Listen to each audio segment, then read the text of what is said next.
Good morning all friends. তো চলো বাজার থেকে চলে এসেছি।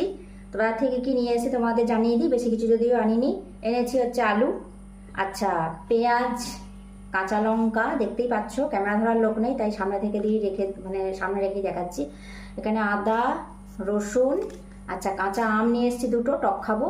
আর এখানে চাল কুমড়ো নিয়ে এসেছি, চাল কুমড়ো আমার কর্তার খুব প্রিয়, চাল কুমড়োটা হবে। আর একটা জিনিস নিয়ে এসেছি আর মুদিখানার দোকান থেকে, যে বিস্কুট নিয়ে এসেছি, চিনি আর মুড়ি নিয়ে এসেছি, কারণ তিনটে ঘর একদমই ছিল না।